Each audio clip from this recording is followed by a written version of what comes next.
Hello again! For our final chapter, let's dive into the MRD study goals and background data.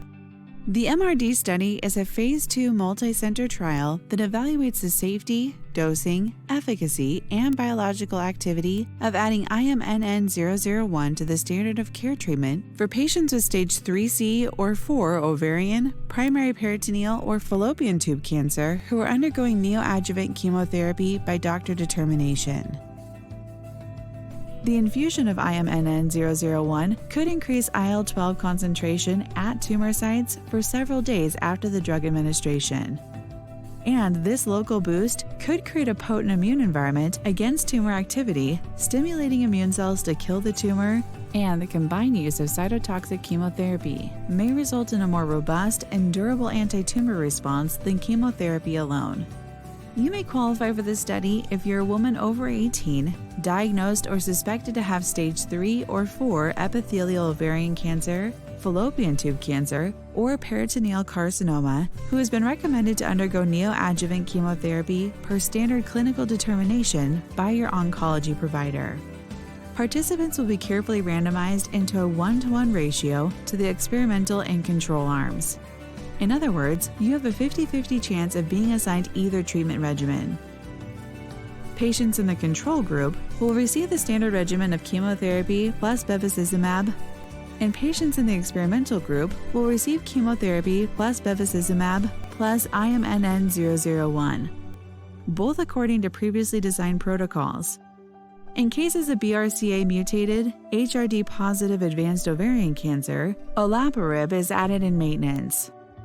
Patients enrolled in this study will have a minimally invasive surgery called second-look laparoscopy at the end of their initial treatment course to assess their response to therapy by checking the presence of minimal residual disease, or MRD. The goal is that the addition of IL-12 to the standard of care chemotherapy backbone will reduce the rates of residual disease and decrease by 50% the risk of a patient having some residual disease found at this second-look laparoscopy. Minimal residual disease is a microscopic amount of cancer cells that remain in the body after treatment but are too small to be detected by scans. Now, let's address some of the most frequently asked questions by possible candidates.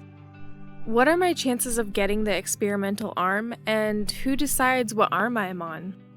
The randomization process includes a computer program. You have an equal chance of being on either arm, which means a 50-50% chance. Both you and the study team will know which drug you will receive. No patients will receive placebo medications. Where is the treatment given? All treatment is given at the study site. What is paid for by the study? Standard of care items such as doctor visits, surgeries, labs, and imaging are billed to your insurance as normal. If you are on the experimental arm, IMNN-001 will be provided at no cost during the study. How long will I receive this treatment?